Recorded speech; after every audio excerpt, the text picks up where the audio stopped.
नमस्कार साथियों, आप देख रहे हैं द बिहार प्लस। मैं हूं परमवीर सिंह। आप लोगों को मालूम ही होगा कि बाहुबली राजद नेता और सिवान के सांसद रहे मोहम्मद शहाबुद्दीन का निधन कोरोना से हो गया है।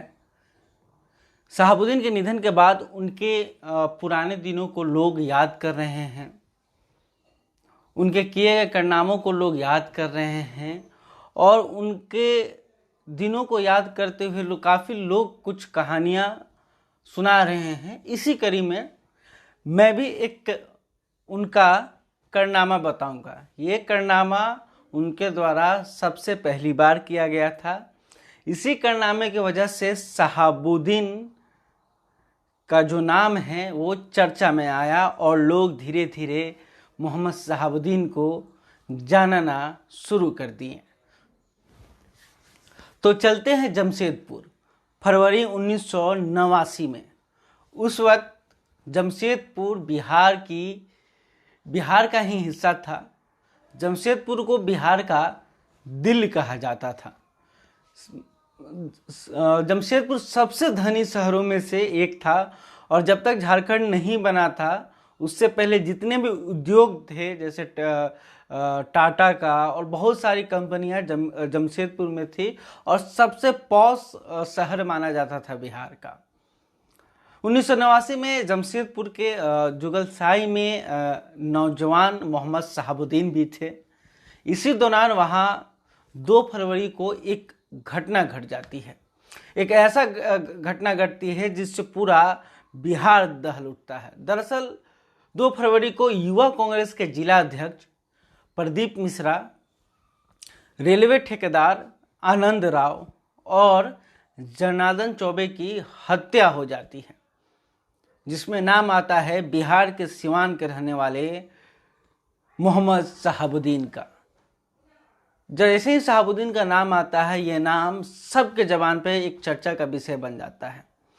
घटना को जानने वाले बताते हैं कि 1989 में हुई इस 3 हत्या मामला लौह नगरी का सबसे बड़ा गैंगवार था। लौह नगरी यानी कि जमशेदपुर।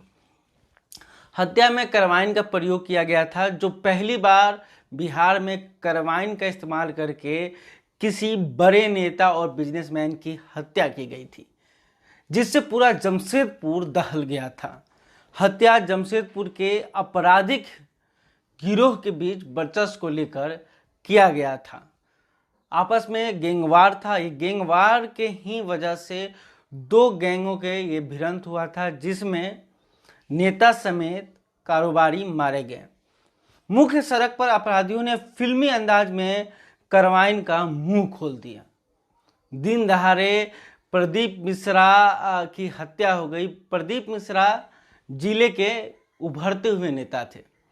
प्रदीप मिश्रा के बड़े भाई परमात्मा मिश्रा ने भरमेश्वर पाठक की गवाही के लिए विभाग को कई बार लिखा पढ़ी की, लेकिन गवाही नहीं हुई।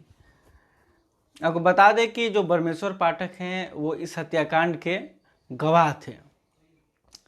वो मामले का शिकायतकर्ता भी थे। मुख्य गवाह प्रदीप मिश्रा का अंगरक्षक था। 3 हत्या के बाद ही सिवान के मोहम्मद शहाबुद्दीन का नाम चमका था। ऐसा चमका नाम कि फिर बिहार में उससे बड़ा कोई राजनीतिक या अपराध की दुनिया का सरताज नहीं रहा। वह जमशेदपुर के गरमनाला गिरोह के साहेब सिंह के लिए मोहम्मद शहाबुद्दीन काम करते थे। साहेब सिंह जमशेदपुर का एक बड़ा ही नामी क्रिमिनल था। खैर, सिवान के पूर्व सांसद मोहम्मद शहाबुद्दीन की प्रदीप मिश्रा समेत 3 की हत्या के मामले में जमशेदपुर की अदालत में 27 जुलाई 2005 में सुनवाई हुई थी।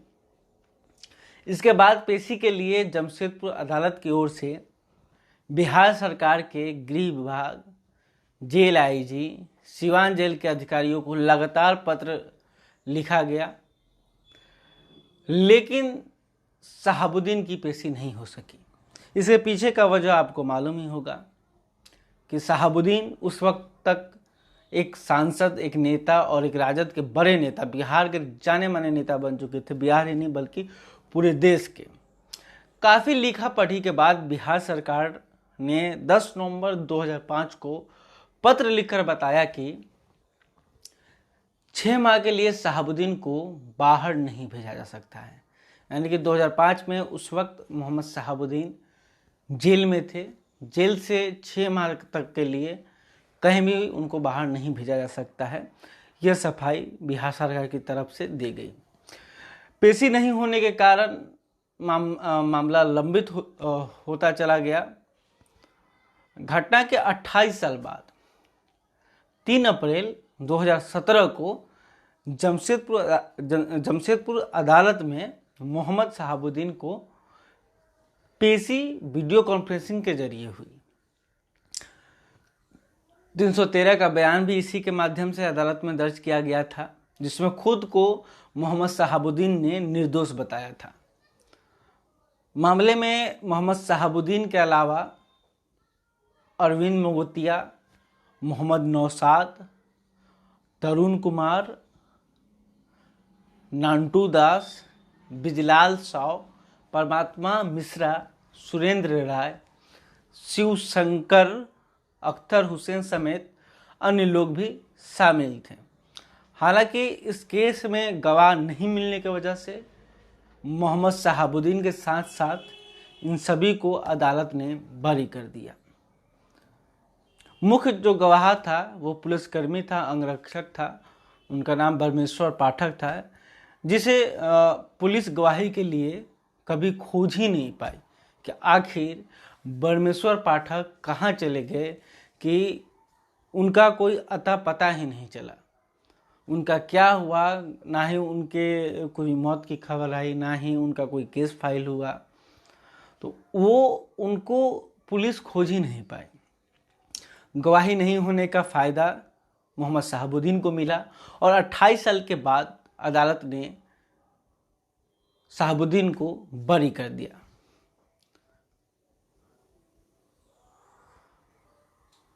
इसी कांड के बाद मोहम्मद शहाबुद्दीन पूरे क्रिमिनल दुनिया के हैं, क्रिमिनल वर्ल्ड में सबसे ज़्यादा उन्होंने नाम कमाया। फिर लालू यादव के शासन के दौर में राजनीतिक दुनिया की भी सबसे बड़ी हस्ती बनकर मोहम्मद शहाबुद्दीन उभरे। 1989 तक बिहार के साथ साथ जमशेदपुर में भी मोहम्मद शहाबुद्दीन की सक्रियता बनी रही। सिवान में जहां शहाबुद्दीन अपना एक छत्र राज चला रहे थे, वहीं जमशेदपुर में भी मोहम्मद शहाबुद्दीन ने अपना अड्डा बना रखा था। हालांकि 1990 के बाद साहब राजनीति की तरफ आए, यानी कि वो अब क्राइम की दुनिया छोड़कर सफेदपोश की दुनिया में कदम रखने वाले थे। इस वजह से उन्होंने जमशेदपुर से अपना नज़र हटा लिया और अपना पूरा फोकस सिवान में उन्होंने लगा दिया। 1990 के बाद साहब ने एकदम से जमशेदपुर से नाता तोड़ लिया। फिर साहब सिवान में नक्सलियों से लोहा लेने गए। उस वक्त सिवान में जो लाल झंडा बहुत तेज़ी से गाड़ा जा रहा था और लोगों को एक रहनुमा की ज़रूरत थी। वो रहनुमा मोहम्मद शहाबुद्दीन बने और धीरे धीरे सिवान के लोगों का रॉबिन हुड भी बन गए। इसके साथ ही शहाबुद्दीन को लगा कि लोग अब चाहने लगे हैं, तो क्यों ना राजनीति में भी कदम आजमाया जाए। फिर वो जीरादेई से विधानसभा का चुनाव लड़े। चुनाव में भारी मतों से मोहम्मद शहाबुद्दीन की जीत हुई और फिर कभी मोहम्मद शहाबुद्दीन पीछे मुड़कर नहीं देखे। लगातार 2 बार विधायक बने और सिवान से 4 बार सांसद रहे। राजनीति में आने के बाद शहाबुद्दीन लंबे समय तक बिहार की राजनीति में छाए रहे। लेकिन राबड़ी देवी के मुख्यमंत्री काल में तत्कालीन जो डीजीपी थे, डीपी ओझा से सीधा टकराव उनके लिए भारी पड़ गया। पुलिस के भारी दबाव के बीच शहाबुद्दीन को आत्मसमर्पण कर अपना बिहार में लालू राबड़ी के शासन के अंत के बाद शहाबुद्दीन की भी राजनीति करियर धीरे धीरे ढलान की तरफ बढ़ने लगा। कहिए कि जैसे ही लालू राबड़ी शासन का अंत हुआ, शहाबुद्दीन के बुरे दिनों की शुरुआत हो गई। हालांकि राजनीति से उनका नाता नहीं टूटा। सजा याफ्ता होने के बाद उन्होंने अपनी पत्नी हिना साहब को राजनीति में लाया। हिना साहब को लगातार 2 बार उन्होंने चुनाव लड़ा सिवान लोकसभा से राजद के ही टिकट पर, लेकिन जीत हासिल नहीं हुई।